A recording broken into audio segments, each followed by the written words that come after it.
와우, 여러분 너무 많이 떨어져 있는 거 아니에요 지금? 우리 저 뒤에 있는 친구들도 계시고 뒤에 중간에. 예. 그 최 목사님이 여기서 했나요? 여기서 했나요? 왜 저를 일로 올린 거예요? 저는 여기 있어야 되는 줄 알고. 야, 제가 여러분 같이 찬양을 하면서 좀 감격스러웠어요. 뭐가 감격스러웠냐면 항상 부담이 있었거든요. 그러니까 예배를 인도한다라는 부담이 제 안에 있었는데 우리 현태 형제 찬양 인도하면서 우리 같이 예배하는데 나도 예배자 가운데 있구나. 나도 한 사람의 예배자이구나라는 사실을 굉장히 많이 이렇게 감동스럽게 느껴졌어요. 여러분, 때로는 우리가 함께 예배하지만 하나님은 우리 한 사람 한 사람을 주목하시는 줄로 믿습니다. 그래서 한 사람의 예배자가 서서 하나님께 예배하는 게 가장 영광스러운 것이고 가장 우리가 할 수 있는 최고의 감사가 아닐까, 그런 생각들을 합니다. 우리 옆에 분들에게 이렇게 인사하겠습니다. 하나님께 예배하는 자가 됩시다. 하나님께 예배하는 자가 됩시다. 예. 오늘 말씀을 잠깐 보겠습니다. 오늘 복된 시간 주시는 이 말씀은 요한복음 12장 우리 1절부터 3절까지의 말씀만 같이 보도록 하겠습니다. 요한복음 12장 1절부터 3절까지의 말씀, 향유 냄새가 가득하더라 라는 제목으로 말씀을 받겠습니다. 우리 1절부터 3절까지인데요, 우리 합심해서 한번 같이 읽었으면 좋겠어요. 우리 같이 읽습니다. 시작. 6월절 엿새 전에 예수께서 베다니에 이르시니 이곳은 예수께서 죽은 자 가운데서 살리신 나사로가 있는 곳이라. 거기서 예수를 위하여 잔치할새 마르다는 일을 하고 나사로는 예수와 함께 앉은 자 중에 있더라. 마리아는 지극히 비싼 향유 곧 순전한 나드 한 근을 가져다가 예수의 발에 붓고 자기 머리털로 그의 발을 닦으니 향유 냄새가 집에 가득하더라. 아멘. 여러분, 저는 일부 사람들 별로 좋아하지 않습니다. 제가 일본에 의해서 통치를 받은 적도 없고, 그렇다고 일본이 저한테 큰 피해를 준 게 없는데도 별로 좋아하지 않아요. 근데 제가 일본 사람들 중에서 몇몇 좋아하시는 분들이 참 있어요. 근데 그 중에 한 사람이 아마 여러분도 이름을 딱 들으면 알 뿐인데요, 우찌무라 간조라는 분이 계십니다. 이분은 삶을 통해서 자신이 예수님을 믿는 게 무엇인지를 직접 보여준 사람이에요. 어떻게 보면 한국에서도 이런 사람은 찾기 힘들 정도로 대단한 이 신앙인인데요, 너무 유명하고 또 참 좋은 리더이다 보니까 이제 막 예수님 믿기 시작한 한 부자가 이분을 이제 저녁 식사에 초청을 한 거예요. 부자라고 그랬잖아요. 여러분, 부자가 초청하는 집에서 식사를 한번 해본 적 있으세요? 예, 있죠. 야, 저도요 초등학교 4학년 때 부자 친구 집에 들어가서 부자 친구 집에서 한번 화장실을 이용한 적이 있었는데, 그때 그 화장실에 비데가 있었다는 걸 여러분, 지금이야 비데가 널리 보편화됐지만 제가 초등학교 4학년 때면 80년대 초반이에요. 근데 그때 그 집엔 비데가 있더라고요. 그때 저는 그 집에서 먹었던 가장 맛있는 게 스팸이었어요. 지금은 너무 보편적인 음식인데 너무 성대하게 이 스팸뿐만 아니라 다양한 이런 음식들이 나온 걸 보면서 야, 이 참 부잣집에서 먹는 건 맛있구나 이런 생각을 했는데, 아니나 다를까 이제 우쭈마라 간조가 그 집에서도 참 많이 대접을 받았던 것 같아요. 고기면 고기, 또 야채면 야채, 생선이면 생선, 온갖 음식들이 쫙 나오게 되는데 참 맛있게 먹고는 이제 집에 가면서 이 대접한 부자 성도에게 이렇게 인사를 하더라는 거죠. 뭐라고 인사했냐면, 잘 먹었다 이 돼지야, 잘 먹었다 이 돼지야 하고 이제 인사하자마자 뒤도 돌아보지 않고 집으로 가버리는 거예요. 그러니까 이 부자 입장에서는 얼마나 마음이 상하겠어요. 그러니까 막 심한 모멸감을 느끼고 분하고 막 근데 잠이 안 오는 거예요. 아니, 어떻게 이럴 수가 있는가. 너무 존경해서 맛있는 식사 한 끼 대접했는데 돌아온 인사가 뭐라고요? 잘 먹었다 이 돼지야 였다라는 거죠. 그러니까 이 부자는 너무 억울해가지고 뜬 눈으로 밤을 새운 거예요. 그냥 아침이 되니까, 여러분 보통 화나고 막 이러면 아침이 되면 좀 풀리잖아요. 근데 이 부자도 마음이 좀 누그러지면서 이런 생각을 하게 된 거예요. 아니, 분명히 이 선생님은 존경받는 분이고 절대로 말을 함부로 할 사람이 아닌데 어째서 나한테 이런 말을 한 걸까 고민하고 생각하고 이러다가 딱 한 가지가 마음에 걸리더라는 거예요. 뭐가 걸렸냐면 자신이 부자가 되기 이전과 부자가 된 이후의 삶에서 있다가 사라진 게 있더라는 거예요. 근데 그게 뭐였냐면 이 우찌마라 간조가 자기한테 했던 인사 중에서 뭐라고 했다고 그랬어요? 잘 먹었다? 이 돼지야. 돼지는 절대로 하지 않는 건데 사람은 반드시 해야 되는 게 있다라는 거예요. 그게 뭐였느냐? 바로 감사였다라는 거예요. 그렇죠. 돼지는 아무리 많은 걸 주고 아무리 맛있는 걸 줘도 돼지는 감사할 줄을 모릅니다. 그런데 사람은 반드시 감사를 해야 되는 거죠. 부자가 되기 전에는 자신도 감사를 참 많이 했대요. 늘 감사하고 감사한 삶을 살았는데 부자가 되니까 자신의 삶에서 자연스럽게 빠져나오는 게 뭐냐면 이 감사였다라는 거죠. 그걸 깨닫고는 우찌마라 간조가 그걸 깨달은 그 사람에게 그 교훈을 주기 위해서 그 말을 했던 거죠. 이걸 깨달으니까 이 부자가 선생님을 찾아가요. 찾아가서는 이렇게 말합니다. 선생님, 감사를 잃어버렸던 돼지가 왔습니다. 저에게 돼지인 걸 깨닫게 해주셔서 감사합니다. 그러니까 이 선생님이 환하게 웃으면서 성도님, 어제는 정말 잘 먹었습니다. 제가 지금까지 먹어본 것 중에 가장 최고의 진미였습니다. 고맙습니다. 그제서야 비로소 이런 인사를 했다라는 거죠. 여러분, 오늘이 무슨 날이에요? 추수감사주일이죠. 아마 여러분 중에서는 이 추수감사주일을 40번 이상을 보냈던 분이 계실 겁니다. 어떤 분은 30번, 어떤 분은 20번. 아마 여러분들은 수많은 이런 추수감사주일을 보냈을 텐데요. 여러분, 구약의 절기로 따지면 이 추수감사주일이 수장절이고 초막절이라고 하거든요. 근데 참 유대인들은 대단한 게요, 이 가장 큰 잔치가 언제 벌어지냐면 바로 이 수장절 초막절 때 큰 잔치를 벌여요. 그 추수절기에 유대인들이 이 자신들이 거둬들인 것 중에서 가장 좋은 것, 가장 최고의 것을 소쿠리에 담아오는데요. 이 소쿠리에 담아와서 제사장이 가져옵니다. 그러면 제사장과 함께 감사의 제물을 올려드리는데 우리 필리핀 갔다 온 친구들은 경험이 있죠. 제가 추수감사주일 감사하는 방법을 한번 필리핀에서 한 적이 있잖아요. 그래서 제가 오늘 이 강대상은요, 특별히 이 일을 위해서 부탁한 거예요. 그래서 여기 보시면 여러분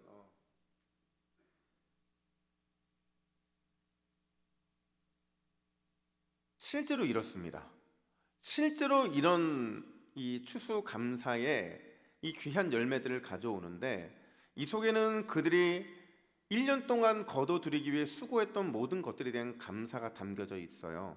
그래서 이 감사한 것을 풍성히 담아서 가져오면 제사장들과 함께 뭘 하냐면요, 이렇게 높이 들고 나서 왼쪽으로 한번 갑니다. 그러면 돌아오면서 감사합니다. 가운데로 갔다가 돌아오면서 감사합니다. 오른쪽으로 갔다가 돌아오면서 감사합니다. 마지막으로 높이 들고서 이 모든 것 주신 하나님께 감사합니다. 이런 고백을 하고 환호를 하고 춤을 추고 찬양을 해요. 이게 유대인들의 모습이고 예수님 시절에도 예수님도 이와 같은 모든 절기 속에서 살아가셨어요. 여러분, 이게요, 가벼워 보이죠? 이게 10kg 넘는 것 같아요. 진짜 제가 봤을 때는 제가 이건 오늘 1부 들고 2부 들고 3부 들었는데 와, 이게 힘이 빠진 우리 현태 강대상으로 잠깐 올라와서 우리 찬양 인도자니까 이제 우리 현태 형제가 오늘 감사의 추수의 제물을 가지고 온 겁니다. 몸이 제일 좋잖아요. 그래서 여러분들도 무겁죠? 여러분들도 한번 여러분 받은 이 추수의 감사를 한번 담아보세요. 이렇게 어떤 분은 요만큼만 받을 겁니다. 어떤 분은 이만큼 받을 겁니다. 딱 들고, 자, 제가 제사장이니까 왼쪽으로 가면서 하나님 감사합니다. 시작. 하나님 감사합니다. 앞으로 하나님 감사합니다. 오른쪽으로 하나님 감사합니다. 높이 듭니다. 모든 것 주신 하나님 감사합니다. 모든 영광을 올려드립니다. 박수.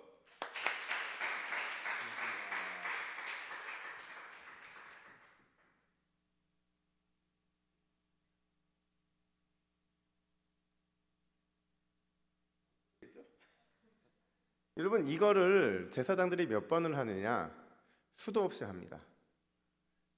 이 초막절, 수장절에 가져오는 모든 것들을 가지고 다 하나님께 감사의 표현을 하면 이게 10번이든 100번이든 1000번이든 모든 사람들은 똑같이 환호하고 똑같이 즐거워하고 똑같이 감사해요. 왜냐하면 그게 자신들의 마땅한 자세이기 때문이라는 거죠. 그래서 이 수장절과 초막절, 이때는 정말 잔치를 벌입니다. 오늘 본문도요, 이런 수장절이고 초막절은 아니지만 6월절에 가까워오는 때이지만 굉장한 축제의 분위기가 연출되고 있어요. 아마 이 마을이 생긴 이래로 가장 큰 잔치일 텐데요, 2절 상반절 보니까 거기서 예수를 위하여 잔치할세 이렇게 말해주고 있어요. 이걸요, 제가 원문을 보니까 조금 더 구체적으로 설명이 되더라고요. 원문에는 뭐라고 설명이 되느냐, 우리 같이 읽을까요? 시작. 그래서 그들이 거기서 그분을 위하여 잔치를 시작했다. 아멘. 자, 보세요. 그래서라는 것은요, 잔치가 벌어진 이유를 설명하는 거고요, 그분이라는 표현은 주인공이 누군지를 보여주는 거예요. 여러분, 이 두 가지를 모두 설명하는 게 몇 절이냐면 1절인데요 우리 1절 말씀도 같이 읽습니다. 1절입니다. 시작. 6월절 엿새 전에 예수께서 베다니에 이르시니 이곳은 예수께서 죽은 자 가운데서 살리신 나사로가 있는 곳이라. 아멘. 여러분, 이 잔치의 주인이 누구래요? 예수님이래요. 이 잔치의 주인 예수님이고, 이 잔치를 벌린 이유가 뭐래요? 죽은 자 가운데서 살리신 나사로. 그러니까 나사로가 살아난 것이 너무 기뻐서 마을 잔치를 하고 있다라는 거죠. 근데 여러분, 주목해야 되는 게 뭐냐면요, 지금 이 잔치가요, 우리가 하는 그런 잔치가 아니에요. 그냥 막 즐거워서 떠드는 잔치가 아니라 매우 위험한 잔치였다라는 거예요. 매우 위험한 잔치. 왜 이게 위험한 잔치냐면요, 여러분, 이 베단이라는 지역이요, 예루살렘 바로 옆 동네에 있거든요. 사진 하나 보여드릴게요. 이게 이제 예루살렘과 베다니의 거리인데요, 예루살렘의 저 하얀 부분이 예루살렘이에요. 거기서 성 밖에 나와서 쭉 길을 따라가면 정말 멀지 않은 거리에 이 베단이라는 동네가 있거든요. 가까워요. 여기에서 예수님이 나사로를 살리셨고, 그래서 사람들이 열광을 합니다. 지금까지는 소문만 들었거든요. 귀신을 쫓아냈고 병자를 고치셨고 수많은 기적들을 행하신 예수님에 대한 들은 얘기만 있었는데 눈앞에서 실제로 나사로가 살아나는 걸 본 거예요. 그러니까 그들은 이제 진짜 메시아가 나타났다, 진짜 그리스도가 나타났다, 진짜 구원자가 나타났다고 열광하기 시작한 거죠. 그 결과가 11장 45절에 등장하는데 우리 11장 45절 같이 읽습니다. 시작. 예수께서 하신 일을 본 많은 유대인이 그를 믿었으나. 여러분, 이 놀라운 기적이요, 유대인들을 변화시킨 겁니다. 예수님을 믿게 됐다는 거예요. 나사로를 살린 사건을 보면서 죽은 자가 살아나는 게 너무나도 큰 그들에게 믿음으로 다가온 거예요. 근데 문제는 이 소문이요, 바로 옆 동네 예루살렘까지 아주 빠르게 퍼졌다는 거예요. 이 소문을 듣자마자 예루살렘의 지도자들이 움직이기 시작하는데요, 어떻게 움직이느냐, 우리 11장 57절도 같이 있습니다. 시작. 이는 대제사장들과 바리새인들이 누구든지 예수 있는 곳을 알거든 신고하여 잡게 하라 명령하였음이로라. 여러분, 누구든지 예수 있는 곳을 알면 신고하래요. 이걸 한 단어로 뭐라고 하는지 아세요? 한 단어로 지명수배라고 합니다. 그렇죠. 지명수배를 하고 있는 거예요. 특별히 잡다라는 이 표현이 무슨 뜻이냐면 도망간 동물을 잡아온다, 범죄자를 잡는다, 바로 이런 표현이 이 잡다라는 표현이라는 거죠. 그러니까 바로 이 상황이 이 잔치 분위기의 배경이 되고 있다는 거죠. 그러니까 위험한 잔치라는 거예요. 위험한 잔치. 그런데 이 위험한 잔치에서 여러분 너무도 잘 알고 있는 아주 중요한 사건이 하나 발생하는데, 이게 유식한 말로 향유 도유 사건이라고 말을 합니다. 그러니까 마리아가 예수님의 몸에 향유를 부은 사건이 발생하게 된 거예요. 근데 여러분, 이 사건이 얼마나 대단한 사건이냐면 예수님은요, 마태복음 26장 13절에서 뭐라고 이 여인을 칭찬하느냐, 우리 이 말씀도 같이 읽습니다. 시작. 온 천하에 어디서든지 이 복음이 전파되는 곳에서는 이 여자가 행한 일도 말하여 그를 기억하리라 하시니라. 아멘. 예수님이 오시는 그날까지 이 여인이 한 이 행동은 반드시 잊혀지면 안 되고 반드시 기억되고 반드시 많은 사람들에게 본이 되어야 된다, 그 말씀을 하고 있다는 거죠. 근데 여러분, 이게 오늘 본문의 핵심이에요. 오늘 본문이 우리가 교훈해 주는 게 뭐냐? 우리가 절대로 잊으면 안 되는 것, 반드시 기억하고 반드시 본받아야 될 것, 그게 무엇인지를 보여주고 있다라는 거예요. 두 가지인데요. 첫 번째로 감사는 타이밍이다라는 거예요. 여러분 한번 따라해 볼까요? 감사는, 여러분 죄송해요, 시켜 죄송한데 우리가 믿음을 한번 고백해 볼 필요는 있어요. 따라해 봅시다. 감사는 타이밍이다. 여러분, 우리는 모든 것은 다 때가 있다고 알고 있어요. 웃어야 될 때가 있고 울어야 될 때가 있고 형통할 때도 있고 공부할 때도 있어요. 이게 우리의 인생이에요. 근데 만약에 우리가 잘못된 타이밍으로 반응하면 어떻게 될까? 예를 들어서 웃어야 할 때 울어요. 울어야 할 때 웃어요. 형통할 때 절망하고요. 힘들 때 포기해요. 여러분, 이런 인생을 우리가 보통 뭐라고 하는 줄 아세요? 뭐라고 해요? 이런 인생을 이런 인생을 안 살아봐서 모르는구나, 여러분들이. 이런 인생을 미친 인생이라고 합니다. 그럼 미치지 않고서야 어떻게 웃어야 될 때 울고 울어야 될 때 웃고 형통할 때 절망하고 힘들 때 포기할 수 있냐는 거죠. 골 때리는 인생이 돼버리는 거예요. 감사도 마찬가지라는 거죠. 여러분, 감사도 다 때가 있는 줄로 믿습니다. 여러분, 우리가 감사해야 될 때 제대로 감사해야 돼요. 근데 만약에 우리가 감사해야 될 때 감사하지 않잖아요. 그럼 어떤 일이 발생하냐면 감사할 수 있었던 상황들이 급변해 버립니다. 갑자기 감사의 조건들이 다른 것들로 채워주고요, 감사의 환경들이 감사하지 못할 환경들로 바뀌어버리게 돼요. 나는 분명히 감사하나 하지 않은 것뿐인데 그 감사하지 않음이 나의 환경을 완전히 바꿔놓게 된다라는 거죠. 여러분, 이 청년의 시절에요, 저도 한번 생각을 해봤어요. 청년의 시절에 내가 가장 많이 잃어버렸던 게 뭘까? 뭘 잃어버렸을까? 여러분, 그런 생각 안 드세요? 감사라는 단어가요, 이 청년의 시절에 가장 잊기 쉬운 단어이더라고요. 물론 우리는 찬양할 때 감사합니다. 우리는 어떤 좋은 일이 있을 때 감사를 합니다. 그러나 중요한 건 뭐냐면 이 감사가 과연 우리의 삶에서 지속적으로 끊임없이 감사로 나타나고 있느냐 하는 거예요. 제가 예전에 이 아내감을 고를 때, 저는 아내감을 고를 때 몇 가지 중에서 두 가지 가장 중요했어요. 첫 번째는 뭐냐면, 하나님, 저는 소세지 좋아하는 자매 말고 햄 좋아하는 자매를 사귀었으면 좋겠어요. 여러분, 이 말의 뉘앙스 아세요? 저는 어렸을 때 햄을 많이 못 먹고 자라서 늘 소세지를 먹고 자랐는데 이 소세지는 맛이 별로 없잖아요. 그래서 햄 좋아하는 아내를 만났으면 좋겠다 했는데 그게 첫 번째 기도 제목이었고, 두 번째는 뭐냐면 좀 감사할 수 있는 사람이 됐으면 좋겠다. 왜냐하면 제가 감사를 너무 많이 못했거든요. 그래서 감사하는 자매를 만나면 참 행복하겠다는 생각을 했어요. 여러분, 제가 이런 사람 만났을까요? 안 만났을까요? 그죠? 안 만났으면 이런 얘기 못하죠. 근데 제가, 저희 아내가요, 저한테 단 한 번도 소세지를 해준 적이 없어요. 너무 감사하게 늘 이 반찬에 이 햄을 주는데, 햄도 이제 퀄리티 있는 햄을 좀 줘가지고 너무 감사한 거예요. 근데 더 중요한 건 뭐냐면 저희 아내가 늘 감사하는 사람인 거예요. 그러니까 저희 아내가, 저는 좀 짜증도 많고 화도 많고 분노도 많고 이런 게 일이 많은데 요즘에 조금 저희 아내가 약간 분노가 늘긴 했어요.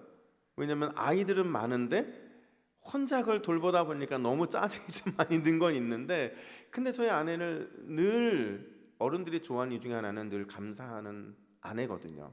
그래서 야, 참 감사하다 이런 생각이 들더라고요. 여러분, 참 지혜, 우리가 인생의 참 지혜가 뭐냐고 물어보면 저는요 이렇게 대답합니다. 감사의 때를 잘 아는 것, 그리고 제때 제대로 감사하는 것, 그게 바로 참 지혜라는 겁니다. 오늘 본문의 마리아가 그런 여인이었어요. 여러분, 앞서서 말씀드렸지만 지금 잔치 상황이에요. 여기저기서 막 잔치가 벌어지고 있는데 2절을 보니까 한번 2절을 눈으로 보세요. 언니 마르다는 지금 뭘 하고 있어요? 언니 마르다. 저 보지 마시고 말씀 보세요. 2절에 지금 마르다가 뭐 하고 있어요? 열심히 일하고 있어요. 와, 이 여인 정말 한결같은 여인이에요. 바로 앞전에도 일하다가 화나가지고 예수님께 예수님 왜 저만 일합니까? 따졌던 여인인데 그 여인이 지금도 열심히 일을 하고 있대요. 물론 일을 열심히 하는 게 나쁜 건 아니에요. 왜냐하면 여러분 생각해 보세요. 예수님을 대접하는 게 쉬울까요? 어려울까요? 어려워요. 예수님 자체도 어렵지만요, 예수님은 늘 혼자 다니지 않았어요. 기본 패키지가 몇 명이에요? 12명. 이 12명이 늘 함께 다니니까 여러분 이 12명이 다 장정들이잖아요. 우리 현태 형제만큼 되는 이런 장정들이 12명이 다니면 얼마나 먹을까요? 그러니까 지금 이 마르다는요, 이 분주하게 일할 수밖에 없었을 거예요. 특별히 지금 이 잔치가 이루어지고 있는 베단이라는 지역이요, 뜻이 뭐냐면 빈자들의 동네, 그러니까 가난한 자들의 동네거든요. 여러분 가난한 동네에서 잔치가 벌어졌어요. 그러면 어떤 일이 발생할 것 같아요? 무조건 갑니다. 그 동네에서는. 그래서 사람이 아침도 거기서 먹고 점심도 거기서 먹고 이 잔치에 뽕을 뽑으려고 그냥 완전히 몰입을 하죠. 그러니까 손님들도 대접해야지, 동네 사람들도 대접해야지, 마르다 바빴을 거예요. 근데 재밌게도요, 나사로는요, 그 당시 남자들이 그랬던 것처럼 손님 대접을 해요. 가장 중요한 손님이 누구였어요? 예수님이잖아요. 그래서 예수님 옆에 곁에서 예수님 대접을 하는데 그냥 대접한 게 아니라 생명의 주님, 자기를 살리신 주님, 그분의 말씀을 듣고 있었어요. 근데 그때 바로 마리아가 돌발적인 행동을 하는데, 우리 3절 말씀 너무 잘하는 말씀이에요. 우리 3절 같이 읽습니다. 시작. 마리아는 지극히 비싼 향유 곧 순전한 나드 한 근을 가져다가 예수의 발에 붓고 자기 머리털로 그의 발을 닦으니. 자, 여러분, 우리는 이 사건을 너무 잘하니까 이게 당연한 일이에요. 야, 마리아는 당연히 예수님한테 이 순전한 나드 한 근을 부어야지, 그게 당연해, 이렇게 생각하는데, 여러분 생각해 보세요. 언니 마르다가 뭐 하고 있었다고 그랬어요? 열심히 일하고 있었어요. 이거 보면 느낌이 어때요? 그렇지, 그전에도 일했으니까 지금도 일해요. 오빠 나사로는 오늘 부활 이후에 그냥 직접 언급된 건 처음이에요. 오빠 나사로는 주의 말씀을 경청하고 있었어요. 이것도 특이하지 않아요? 근데 여러분, 마리아는 지금 원래 이전에 마리아였으면 어떤 행동을 해야 옳죠? 오빠였던 나사로와 함께 같이 주님의 말씀을 들어야 옳아요. 그죠? 이전에도 그랬으니까 지금도 그래야 되는데 갑자기 뜬금없이 순전한 나드 한 근을 예수님께 가져와서 그에게 부었다는 거예요. 왜 부었을까요? 왜 갑자기 뜬금없이 말씀 듣는 것까지 포기하면서 순전한 나드 한 근을 예수님께 통째로 부었을까요? 그 이유를 원문에서는 이렇게 설명합니다. 우리 한글 성경에는 감춰져 있는데 원문은 이렇게 말해요. 우리 3절 말씀을 같이 읽습니다. 시작. 그때 마리아가 매우 값비싼 향유인 순수한 나드 한 근을 가져다가 예수의 발에 붓고 자기 머리털로 예수의 발을 닦아드렸습니다. 아멘. 여러분, 원래 원문과 우리가 읽었던 3절의 차이가 뭐예요? 그때라는 차이가 있다는 거죠. 이 그때라는 게요, 왜 마리아가 향유를 깨서 예수님 몸에 부었는지를 설명한다는 거예요. 그 이유가 뭐냐? 여러분, 그때가 언제인지를 알면 알 수 있어요. 그때가 언제냐면요, 잔치가 한참 진행되고 있었을 때, 그때예요. 그때가 언제냐면요, 언니 마르다가 열심히 손님들을 대접하고 있을 때예요. 그때가 그때였어요. 그때가 언제냐? 오빠 나사로가 주의 말씀을 듣고 있을 때였어요. 그때였어요. 그때가 언제냐? 사람들이 흥에 겨워서 잔치를 즐기고 있을 때, 그때가 바로 그때였다라는 거죠.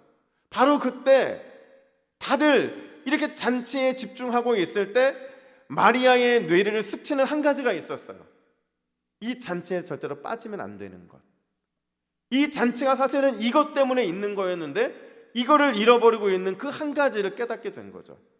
그게 뭐였냐면 바로 감사였다라는 거예요. 여러분, 제가 한번 말씀을 쭉 찾아보니까요, 나사로가 부활되는 그 사건부터요, 오늘 본문이 오는 이 과정 가운데 나사로가 부활한 사건은 정말 대단하고 위대한 사건인데 그 사건에 대한 리액션이 없더라는 거죠.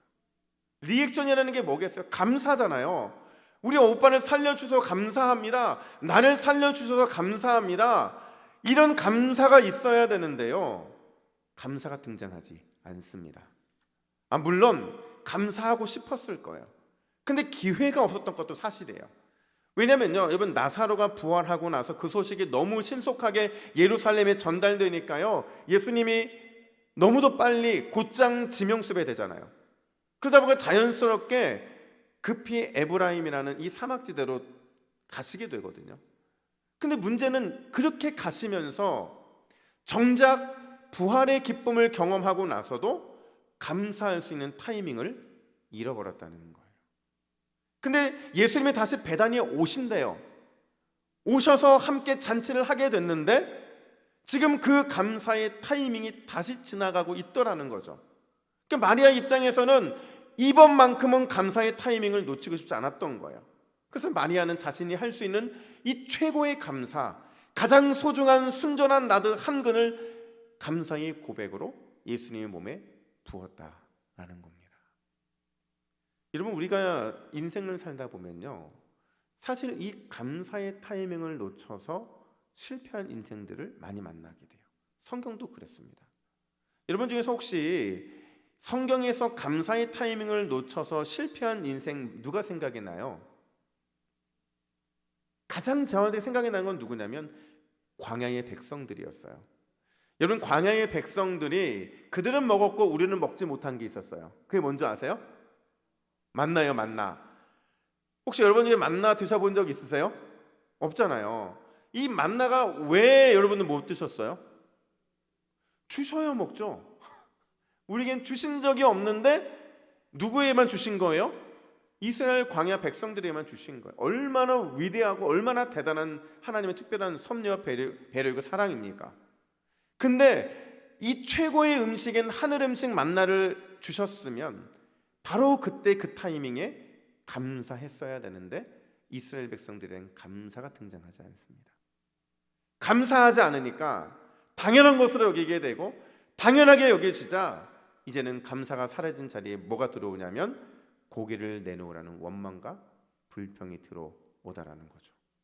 결국 그 타이밍을 놓친 결과가 뭐냐? 40년 광야 훈련이었다는 거예요. 감사하지는 못하는 너희들, 감사를 40년 동안 훈련하라고 그들을 광야 가운데 내어놓았던 거죠. 심지어 누가복음 17장에 보면요, 고침받은 10명의 나환자 얘기 잘 아시잖아요. 여러분, 그 나환자 중에서 몇 명만 예수님께 감사의 타이밍을 붙잡죠? 한 명만 붙잡습니다. 나머지 9명은 감사의 타이밍을 놓쳐요. 근데 감사의 타이밍을 놓친 게 그걸로 끝나는 게 아니라 그들에게서 가장 중요한 구원을 받을 기회를 그들은 잃어버리고 말았다는 거죠. 그게 바로 감사의 타이밍을 잃어버린 자들의 운명이라는 거예요. 여러분, 생각해 보세요. 감사하는 마음이 있어요. 감사하지 않는 마음이 있어요. 이 중간에 중간지대가 있을까요, 없을까요? 감사하는 마음과 감사하지 않는 마음 사이의 중간지대는 없어요. 그래서 감사는 타이밍이 중요한 겁니다. 우리가 감사하지 않으면요, 반드시 그 감사의 자리에 다른 게 들어올 수밖에 없어요. 대표적인 게 불평이고 원망이거든요. 여러분, 우리 인생 중에서 구멍 없는 인생이 누가 있겠어요? 어떤 사람은 이런 구멍으로 살아가고 있고 어떤 인생은 이런 구멍으로 살아가고 있고 어떤 사람은 수많은 구멍이 뚫린 상태로 살아가게 되는데 그 구멍은 구멍으로 남아있지 않는다는 거예요. 우리 인생에 구멍난 모든 구멍들은 감사가 아니면 감사 이외에 다른 것들로 채워질 수밖에 없다는 거죠. 그래서 우리 인생에 감사가 중요하다는 거예요. 우리가 만약에 감사하면요, 이 감사는요 마중물과 같아요. 그래서 감사의 물을 이 펌프에서 계속 퍼내면 퍼낼수록 하나님께서는 더 많은 감사의 제목들을 우리의 삶에 허락하시기 때문이라는 거죠. 그래서 감사는 타이밍이 중요하다는 거예요. 유명한 스펄전 목사님이요 이런 고백을 한 적이 있어요. 우리 화면 보시고 우리 같이 함께 우리 스펄전 목사님의 겉면 앞에 우리가 섰으면 좋겠습니다. 같이 읽습니다. 시작. 한 자루의 촛불에 감사하는 자에게는 별빛을 주시고 별빛을 인하여 감사하는 자들에게는 달빛을 주시며 달빛을 인하여 감사하는 자에게는 햇빛을 주시고 햇빛을 인하여 감사하는 자에게는 햇빛이 필요 없는 천국을 주신다. 여러분, 감사의 타이밍에 감사하는 자에게 결국에는 뭘 주신대요? 천국을 주신다. 우리의 가장 소중한 것, 그걸 주신다라는 거죠. 제가 아는 한 형제가 있어요. 한 형제가. 그 형제는요, 진짜 신신한 형제인데 제가 그 형제를 너무 좋아하는 이유는 뭐냐면 그 형제는 단 한 번도 저랑 얘기하면서 싫어요를 한 적이 없어요. 그냥 단순히 싫어요만 안 한 게 아니라 늘 감사한다는 표현을 많이 써요. 아주 작은 거거든요. 제가 그 형제를 위해서 기도했다고 하면 목사님 감사합니다. 감사합니다. 무엇으로든 늘 감사를 늘 달고 사는 친구였어요. 근데 여러분, 제가 그 친구가요, 회사 가서도 똑같이 그렇게 살았대요. 회사 가서도 누가 뭘 하든지 늘 감사했고 늘 감사로 살아가니까요, 그 인생이 너무 복되게 되더라는 거죠. 저는요, 그 형제를 보면서 제가 오히려 배워요. 감사를 잃어버리면 우리 인생에 너무 소중한 기회들을 잃어버리지만 감사를 회복하고 감사로 살아가면 기회가 아닌 것도 우리에게 기회가 되더라고요.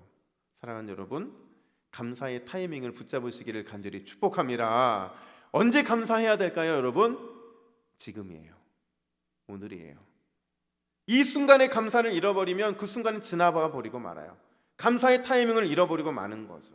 우리가 하나님 앞에 즉각 감사하고 우리가 모든 우리 믿음의 형제들 앞에서 늘 즉각 감사할 수 있으면 하나님께서는 반드시 그런 인생에 샘솟는 감사의 물줄기를 허락해 주실 줄로 믿습니다. 저는 여러분, 우리 동부교회 믿음의 청년들이 정말 감사가 넘치는 청년들이었으면 좋겠어요.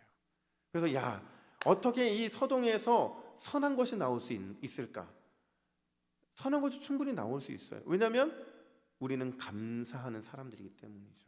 여러분, 감사를 통해서 이 감사의 타이밍을 붙잡음으로 인하여 주님의 은혜의 물줄기를 경험하는 저와 여러분 되기를 간절히 축복합니다. 아멘. 두 번째, 여러분 걱정하지 마세요. 곧 끝나요. 지금 표정들이 분명히 끝날 것 같은데 목사님은 안 끝내고 두 번째를 하신다, 이런 느낌이신데, 여러분 진짜 중요한 건 바로 이거예요. 감사는요, 최상의 헌신이라는 사실을 기억해야 돼요. 오늘 본문에서 마리아가 깨트린 순전한 나드 한 근의 가치가 얼마일까요, 여러분? 이 가룟 유다가요, 4절 5절에서 이렇게 가치를 매겨요. 우리 4절 5절 말씀 같이 있습니다. 시작. 가룟 유다가 말하되 이 향유를 어찌하여 300데나리온에 팔아 가난한 자에게 주지 아니하였느냐 하니. 여러분, 가룟 유다는 셈이 빠른 사람이었어요. 이 한 근 나드를 보면서 이게 값어치가 얼마나 될까 계산해 봤더니 300데나리온이래요.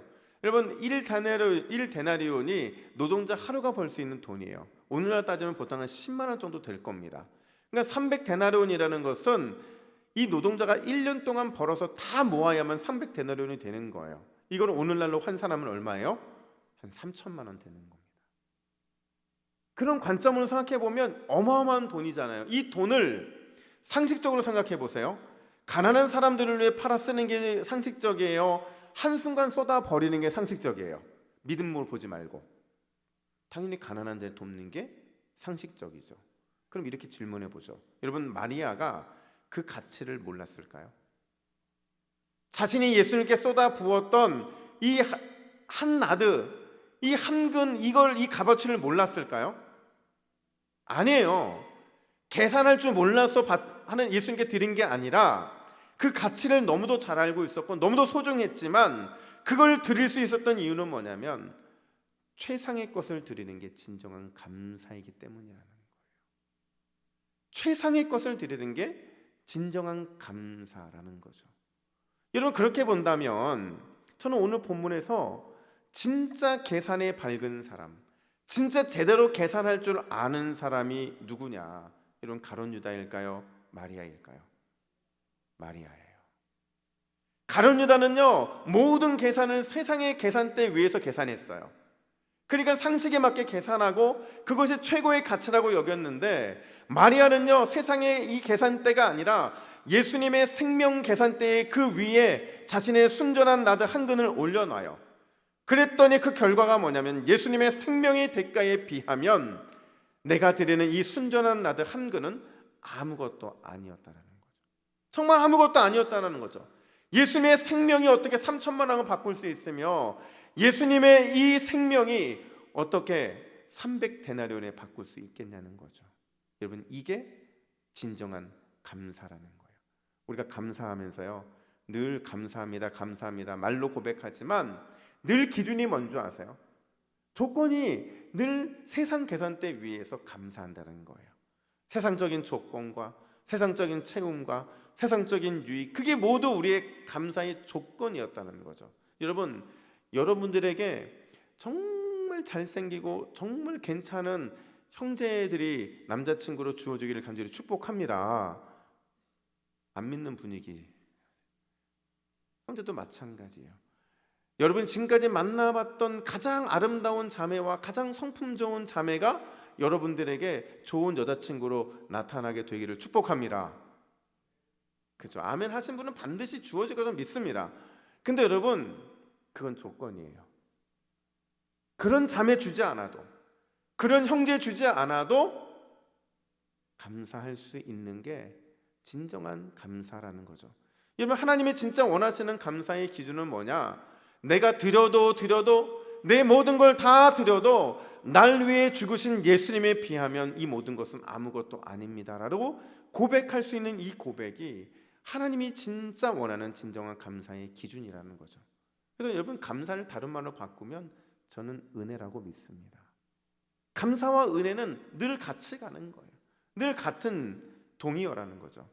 제가요, 이번 주에 좀 기도 좀 하고 싶어가지고 기도원을 갔거든요. 근데 기도원에 가면서부터 계속 일주일 동안 반복해서 듣고 또 들었던 찬양이요, 여러분 잘 아시는 은혜라는 찬양이에요.